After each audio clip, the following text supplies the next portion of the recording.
ಅನೇಕ ಜನ ತಿಳ್ಕೊಂಡಿದ್ರು ದೇವೇಗೌಡರು ಮುಗದೇ ಹೋಯ್ತು ಅಂತ ಹೇಳಿ. ಏನೋ ನಾನು ಪಕ್ಷಕ್ಕೆ ಹೋರಾಟ ಮಾಡುವ ಶಕ್ತಿ ಇದೆ. ಡಯಾಲಿಸಿಸ್ ಮಾಡ್ತಾರೆ, ಏನು ದೊಡ್ಡ ವಿಷಯ ಅಲ್ಲ. 3 ಗಂಟೆ 4 ಗಂಟೆ 3 ದಿನಕ್ಕೆ ಒಂದ್ಸರಿ 4 ದಿನಕ್ಕೆ ಒಂದ್ಸರಿ ದಡ್ದಾಟಕ್ಕೆ. ಅದರಿಂದ ಈ ಪಕ್ಷದ ಶಕ್ತಿಯನ್ನ ಹೆಚ್ಚು ಮಾಡಲಿಕ್ಕೆ ಈ ರಾಜ್ಯದಲ್ಲಿ ನಾನು ಏನೇನು ಮಾಡಿದ್ದೇನೆ ಎಂದೇ ಮುಂದೆ ಏನು ಮಾಡಬೇಕು ಅನ್ನೋದ್ರ ಬಗ್ಗೆ ಸವಿಸ್ತಾರವಾಗಿ ಮಾತನಾಡ್ತಕ್ಕಂಥ ಒಂದು ಶಕ್ತಿಯನ್ನ ಆ ಪರಮೇಶ್ವರ ಕೊಟ್ಟಿದ್ದಾನೆ. ಆ ಕೆಲಸವನ್ನು ಮಾಡೋದ್ರ ಮುಖೇನ ಕುಮಾರಸ್ವಾಮಿಯವರ ನಾಯಕತ್ವದಲ್ಲಿ ಈ ಪಕ್ಷ ಮತ್ತೊಮ್ಮೆ ಈ ಜಾತ್ಯತೀತ ಜನತಾದಳ ಈ ರಾಜ್ಯದಲ್ಲಿ ಮತ್ತೊಮ್ಮೆ ತಲೆ ನಿಲ್ಲಬೇಕು. ನಾವು ನಿಜ ಇದರಲ್ಲಿ ಏನು ಮುಚ್ಚುಮರೆಯೇನಿಲ್ಲ.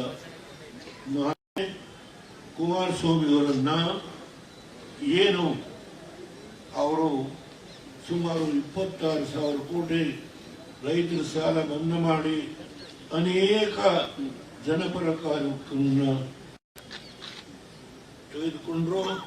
ಆ 14-15 ತಿಂಗಳಲ್ಲಿ ದುರಂತ ಏನೆಂದರೆ ಅವರು ಸರ್ಕಾರ ತೆಗೆದಿದ್ದು ಇವತ್ತು ಯಾರು ಮಹಾನುಭಾವ ಮುಖ್ಯಮಂತ್ರಿ ಆಗಿದ್ದಾರೋ ಅವರೇ ಸರ್ಕಾರ ತೆಗೆದಿದ್ದು. ಕಾಂಗ್ರೆಸ್ ಡೆಲ್ಲಿ ಕಳಿಸಿ ಏನೇನು ಮಾಡಿದ್ರೆಲ್ಲ ಗೊತ್ತಿದೆ ನನಗೆ. ಇವತ್ತು ಏನ್ ನಡೀತಾ ಇದೆ ಅದರ ಬಗ್ಗೆ ನಾನು ಚರ್ಚೆ ಮಾಡಲ್ಲ. ಆದ್ರೆ ಸತ್ಯಕ್ಕೆ ಬೆಲೆ ಇದೆ. ಸತ್ಯನ ಮುಚ್ಚಲಿಕ್ಕೆ ಸಾಧ್ಯ ಇಲ್ಲ. ಒಂದಲ್ಲ ಒಂದಿನ ಹೊರಗೆ ಬರಲೇಬೇಕು.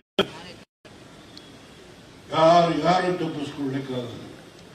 ಒಂದು ದೈವದ ಆಟ ಇರುತ್ತೆ. ಮತ್ತು ಈ ಒಂದು ಕಟ್ಟಡವನ್ನ ಕಟ್ಟಬೇಕಾದ್ರೆ ಎಷ್ಟು ಶ್ರಮ ಇದು ವಿಶ್ಲೇಷಣೆ ಮಾಡಲಿಕ್ಕೆ ಹೋಗಲ್ಲ.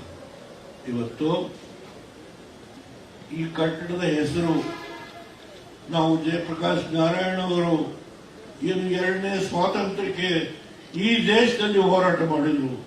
ತುರ್ತು ಪರಿಸ್ಥಿತಿಯ ಸಂದರ್ಭದಲ್ಲಿ ಇಂದಿರಾ ಗಾಂಧಿ ಅವರು ನಮ್ಮನ್ನೆಲ್ಲ ಒಳಗೆ ಹಾಕಿದಾಗ ಆ ಸಂದರ್ಭದಲ್ಲಿ ಹೋರಾಟ ಮಾಡಿದಂತ ಮಹಾನುಭಾವ ಮೊರಾರ್ಜಿ ದೇಸಾಯಿ ಅವರು, ಚಂದ್ರಶೇಖರ್ ಅವರು ಹೋಗುತ್ತು. ಎಲ್ಲರೂ ಅನೇಕ ಜನ, ಇವನೇ ಹೆಗ್ಡೆ ಅವರಿದ್ರು, ನಾನಿದ್ದೆ, ಸಿಂಧ್ಯಾ ಇದ್ರು, ನಾನು ಹೇಳ್ತಾ ಹೋಗ್ಬೋದು. ನಾಗಪಾಳ್ವ ಅವರಿದ್ರು, ಚಂದ್ರಶೇಖರ್ ಇದ್ರು ಕರ್ನಾಟಕದಲ್ಲಿ.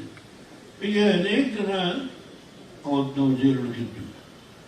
ಅದರಿಂದ ಆ ಹಳೆಯ ವಿಷಯಗಳನ್ನೆಲ್ಲ ನನಗೆ ಪ್ರಸ್ತಾಪ ಮಾಡಲಿಕ್ಕೆ ಹೋಗಲ್ಲ. ದಯಮಾಡಿ ಅನ್ಯತಾ ಭಾವನೆ ಮಾಡಬೇಡಿ. ಕುಮಾರಸ್ವಾಮಿ ಕೇಂದ್ರ ಮಂತ್ರಿಗಳಾಗಿದ್ರು. ಇವತ್ತು ಈ ಪಕ್ಷದ ನಾಯಕತ್ವ ಏಕೆಂದ್ರೆ 2 ಸಾರಿ ಮುಖ್ಯಮಂತ್ರಿ ಆಗಿ ಅವರು ಪಡ್ಕೊಂಡಿರ್ತಕ್ಕಂಥ ಅನುಭವ ಅವ್ರಿಗೆ ಈ ರಾಜ್ಯದ ಮೂಲೆ ಮೂಲೆ ಗೊತ್ತಿದೆ, ಜನಗಳ ಸಮಸ್ಯೆ ಗೊತ್ತಿದೆ. ಅದರಿಂದ ಅವರ ನಾಯಕತ್ವದಲ್ಲೇ ಮತ್ತೊಮ್ಮೆ ಜಾತ್ಯತೀತ ಜನತಾದಳ ಈ ರಾಷ್ಟ್ರದಲ್ಲಿ ತಲೆ ಎತ್ತಿ ನಿಲ್ಲಬೇಕು ಅನ್ನೋದು ನನ್ನ ಆಕಾಂಕ್ಷೆ, ಅಭಿಲಾಷ. ಇಷ್ಟನ್ನ ಈ ಸಂದರ್ಭದಲ್ಲಿ ಹೇಳಿ ಬಾಕಿ ವಿಷಯ ನಾಳೆ ಮಾತಾಡಿ ಅಂತ ಕುಮಾರಸ್ವಾಮಿ ಅವರಾಗಲೇ ಹೇಳ್ತಾ ಇದ್ದಾರೆ. ನನ್ನ ಮಾತನ್ನು ಮುಟ್ರು ಮಾಡ್ತೇನೆ. ನಾಳೆ ಬಾಕಿ ವಿಷಯ ಮಾತಾಡ್ತೇನೆ.